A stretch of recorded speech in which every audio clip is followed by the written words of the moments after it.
Dan pemirsa, kami lanjutkan perbincangan bersama mantan Komisioner KPU RI, Igusti Putu Arte. Pak Putu, selamat siang, masih bersama saya ya? Ya, Mas Anggi. Ya, Pak, tadi Ketua KPU sempat berkomentar juga seputar pihak-pihak yang menolak soal hasil misalnya seperti itu. Pernyataan dia sudah cukupkah, Pak? Atau seharusnya seperti apa cara merespons KPU? Memang seharusnya seperti itu, demikian. Jadi KPU tetap kerja, melakukan tugas-tugas kepemiluan, rekapitulasi segala macam. Bahwa kemudian ada para pihak yang menolak dengan seluruh dinamika politiknya, itu adalah urusan pihak lain lah, keamanan. Apa nanti ada angket juga urusan DPR begitu. Saya kira KPU tetap firm saja untuk menetapkan hasil pemilu pada hari ini. Oke. Saya kira sudah benar. Anda melihat bahwa cara KPU saat ini merespon situasi, misalnya berkenaan dengan kemarin sempat ada kisruh Sirekap misalnya begitu ya Pak. Kemudian ada caranya adalah dengan cara dihentikan begitu. Apakah Anda melihat bahwa KPU saat ini sudah cukup komunikatif dalam menangani masalah komunikasi yang terjadi, Pak? Kalau soal komunikasi publiknya saya kira sudah cukup berjalan dengan baik, tetapi barangkali titik tekan persoalannya tidak di situ. Oke. Tapi pada kualitas penyelenggaraannya barangkali yang kita lebih bisa sorot ya. Artinya Pak, ketika bicara soal kualitas penyelenggaraan, maka Sirekap sebagai salah satu instrumen pendukung, saya kira boleh disebut sudah gagal total gitu ya. Gagal total untuk bisa memberikan dukungan, support kepada KPU dan kepada publik, sehingga kemudian dia menjadi parameter memastikan akuntabilitas suara itu terjaga. Tapi yang terjadi sebaliknya, boro-boro menjadi alat pendukung. Kesan yang kita tangkap, Sirekap justru menjadi pintu masuk kegaduhan, suasana, dan potensi kecurangan-kecurangan yang terjadi. Kita masih ingat beberapa kejadian Sirekap, misalnya naiknya suara salah satu partai berubah dari suara tidak sah menjadi suara sah, kemudian gara-gara salah baca, caleg A dirugikan, caleg B dirugikan, partai A dirugikan. Jadi ini kekisruhan yang terjadi yang boleh jadi karena urusan teknis, problem teknis, tetapi juga di situ ada problem human error yang unsur kesengajaan dari salah satu penyelenggara di sejumlah tempat yang kita verifikasi di bawah memang itu terjadi. Misalnya akun itu digunakan oleh salah satu penyelenggara di level bawah, maka itulah yang kemudian mengubah angka yang terjadi ketika ditampilkan pada Sirekap. Jadi Sirekap menurut saya gagal total secara kualitas hasil dan dari sisi tampilan begitu. Baik, apakah kita bisa menuntut pertanggungjawaban KPU soal ini, Pak? Nah, saya kira nanti dalam proses rapat dengar pendapat di Komisi 2, ini pasti akan diseriusi. Dia punya implikasi laporan soal sikap profesional penyelenggara KPU pada satu sisi, kemudian juga akan, sebetulnya yang saya agak ngeri betul sebetulnya karena saya sebagai mantan penyelenggara adalah ketika bicara pertanggungjawaban anggaran. Karena kalau sampai kemudian sisi anggaran ini bermasalah, menjadi temuan pemeriksa, apakah BPK, apakah KPK, ternyata di situ terjadi penggunaan keuangan negara yang dilakukan secara tidak profesional, maka dia punya potensi dikategorikan menurut undang-undang KPK itu sebagai salah satu indikator korupsi begitu. Ya, dan ini sebetulnya yang saya khawatirkan akan menimpa kawan-kawan di Imam Bonjol. Mudah-mudahan tidak.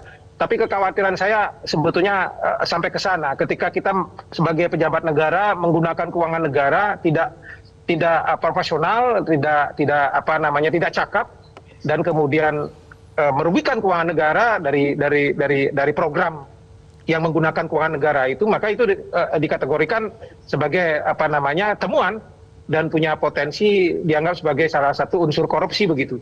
Mudah-mudahan kekhawatiran saya tidak terjadi. Itu sebetulnya yang saya lebih khawatirkan dari situasi Sirekap ini, yang punya potensi menimpa kawan-kawan di Imam Bonjol begitu. Baik, Pak, bicara soal evaluasi, Pak Putu, bahwa rekapitulasi kali ini terhambat kondisi misalnya ada di tingkat daerah yang lokasinya yang membuat memakan waktu cukup lama, kemudian ada penghitungan ulang, kemudian ada masalah keamanan begitu. Menurut Anda, ketika sejak pencoblosan kita di tanggal 14 Februari dan ditetapkan untuk penghitungan di tanggal 20, ini waktunya sudah cukup atau harus kita evaluasi untuk pemilu selanjutnya, Pak? Sudah sangat cukup. Sudah yang sangat cukup. Mas Anggi sebutkan tadi itu, ya betul. Yang Mas Anggi tadi sebutkan itu mau soal demografi, soal macam-macam, itu problem klasik yang terjadi dari pemilu ke pemilu. Oke. Problem klasik yang terjadi dari ke pemilu. Yang saya sebagai mantan penyelenggara sedihnya adalah kita tidak selalu belajar dan selalu mulai dari nol gitu. Tidak selalu belajar dari situasi pemilu-pemilu sebelumnya sebagai satu antisipasi oleh penyelenggara berikutnya. Hari ini calon-calon pengganti Pak Hasyim Asyari di masa depan itu nonton televisi ini hari. Mereka sudah tahu mereka besok dilantik tahun menggantikan Hasyim Asyari, jangan-jangan ini terjadi lagi. Artinya kita tidak pernah belajar dari kekeliruan di masa lalu. Contoh misalnya, ketika bicara misalnya rekapitulasi atau pemilu di Malaysia, mulai tahun 2004-2009 terus terjadi di Malaysia, dan hari inilah yang kemudian sedihnya saya adalah yang paling parah terjadi sampai kemudian dalam sejarah baru kali ini di luar negeri dilakukan pemilu ulang secara cukup besar, melibatkan DPT, dan itu sebetulnya titik paling rendah dari penyelenggaraan pemilu di luar negeri. Artinya kita tidak belajar dari situasi 5 tahun dan 10 tahun yang lalu ketika proses di Malaysia itu selalu bermasalah. Ini ketika berbicara di luar negeri. Ketika berbicara di dalam negeri, berkali-kali dari forum yang sama ini dengan Metro TV saya selalu mengingatkan, tolong waspada kelas Papua. Baik, Pak Putu, izin saya potong dulu Pak Putu. Kita akan mengajak pemirsa untuk melihat ini adalah situasi terkini dari gedung KPU. Nggak usah heboh-heboh, tenang aja. Kalau nggak heboh, Ya. Padahal belum apa-apa, dilihat aja langsung maaf. Ya teman-teman, selamat siang, selamat menjalankan ibadah puasa sambil menjalankan tugas. Kami sebentar lagi akan berlangsung pelaksanaan pleno, rapat pleno terbuka untuk rekapitulasi hasil pemilu tingkat nasional untuk 2 provinsi yang masih tersisa. Sampai saat ini tanggal 20 Maret ya 2024, KPU telah menyelesaikan rekapitulasi tingkat nasional untuk 36 provinsi dari 38. Nah, posisinya sekarang untuk Provinsi Papua dan Papua Pegunungan sudah ada di kantor KPU. Jadi sebentar lagi akan berlangsung satu panel, langsung dipimpin oleh Ketua KPU dan anggota KPU yang lain. Nah, setelah itu kami akan lihat pasca pleno selesai, pembacaan hasil dari pemilu tingkat provinsi selesai, dan kemudian kita tetapkan selanjutnya tentu kita akan melalui proses atau tahap berikutnya terkait dengan penetapan. Nah, nanti mungkin akan ada kebutuhan waktu di kami untuk melakukan pencermatan ataupun pemeriksaan dokumen-dokumen yang dibutuhkan. Karena sebagaimana disampaikan oleh Ketua KPU semalam, dalam doorstop dengan teman-teman media, nanti penetapan itu SK-nya secara keseluruhan. Nah, mungkin kalau waktu definitifnya kemungkinan pasca kita ambil jeda sampai menjalankan ibadah inilah puasa, ya waktu berbuka semacam itu. Jadi itu ya teman-teman ya. Terima kasih juga sekali lagi, ini bagian-bagian akhir, teman-teman juga sudah kasih banyak support untuk kita.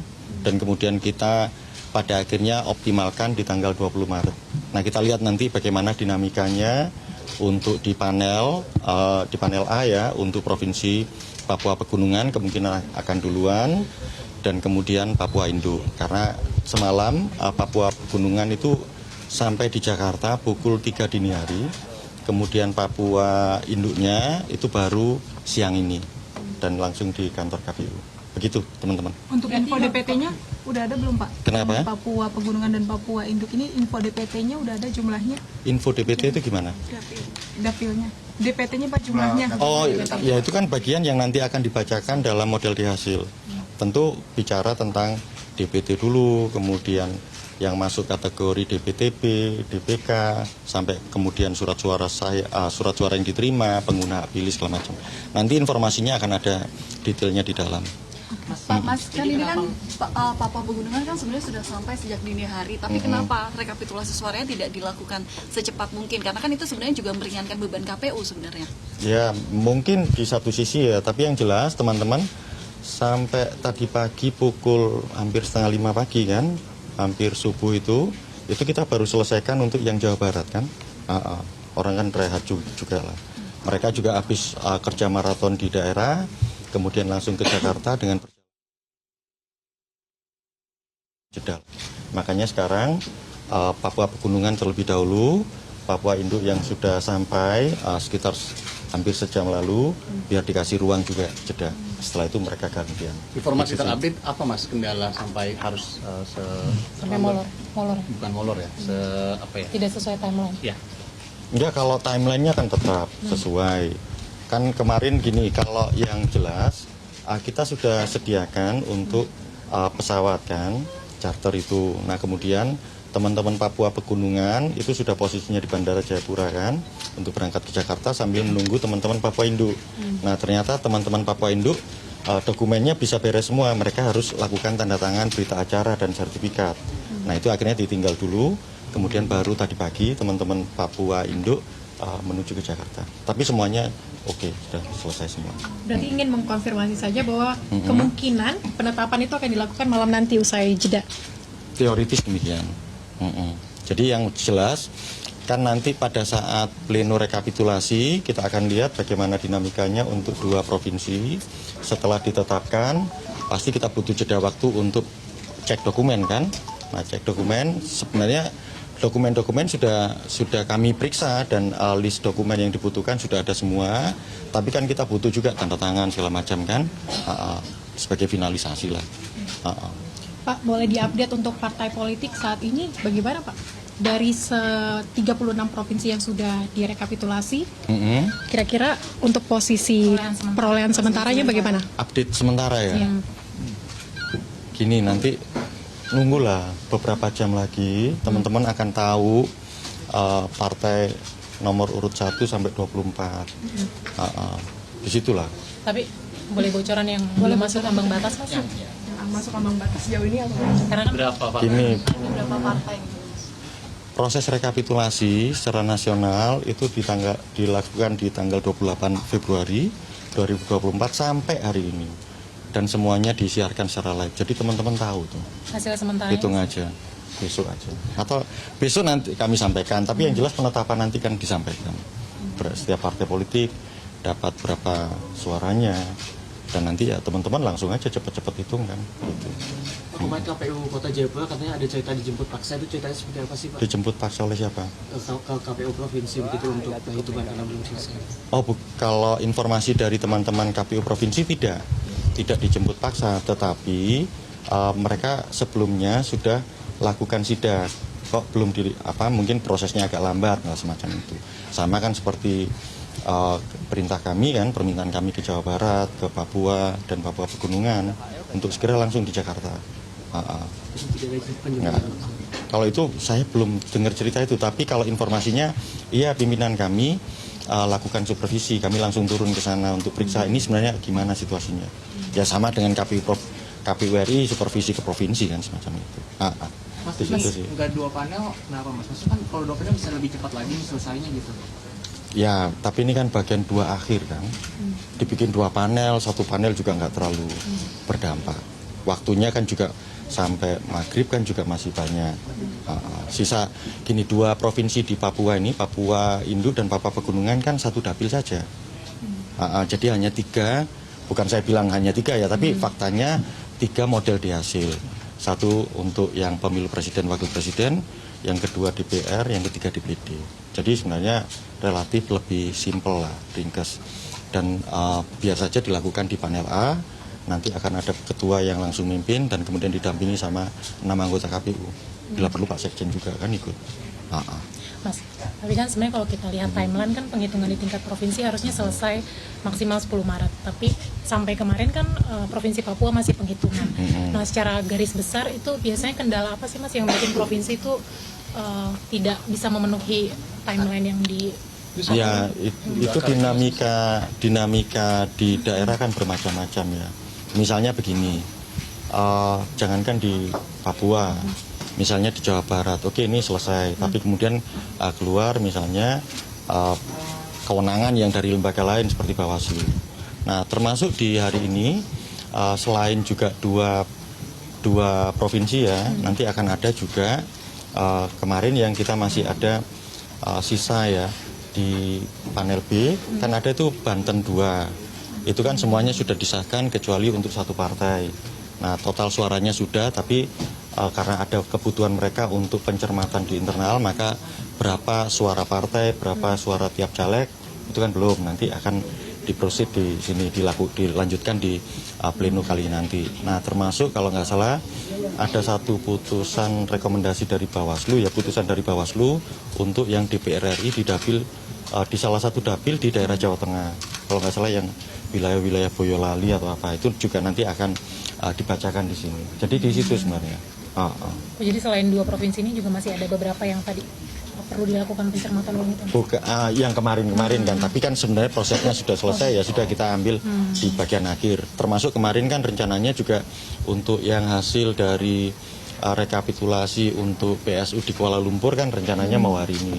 Tapi kemarin karena jeda waktunya juga tersisa cukup leluasa, ya kita selesaikan kan di situ.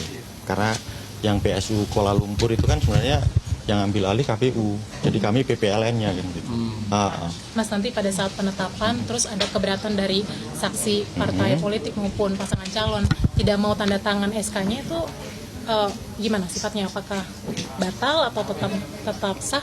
Kalau ini kan penetapan sebenarnya pemilunya? bagian dari ketentuan peraturan perundang-undangan sejak pemilu 99, terutama pasca presiden pemilu 99 kan, bahwa itu catatan keberatan, kejadian khusus itu dicatat, dan itu juga jadi modal buat peserta pemilu kalau misalnya meneruskan ke jenjang selanjutnya. Demikian juga misalnya kewenangan yang di lembaga pengawas pemilu seperti penanganan pelanggaran, dugaan pelanggaran cepat ataupun dugaan penanganan pelanggaran, kalau misalnya itu muncul jadi rekomendasi, karena memang ruang gerak dari KPU itu penetapannya kan tanggal 20 Maret kan, atau 35 hari pasca hari H, maka di luar itu prosesnya kan bukan lagi wilayah kewenangan dari penyelenggara pemilu. Di situ sih teman-teman. Gitu ya teman-teman ya.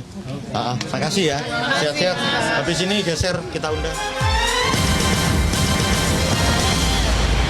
Jelajahi cara baru mendapatkan informasi. Download Metro TV Extend sekarang.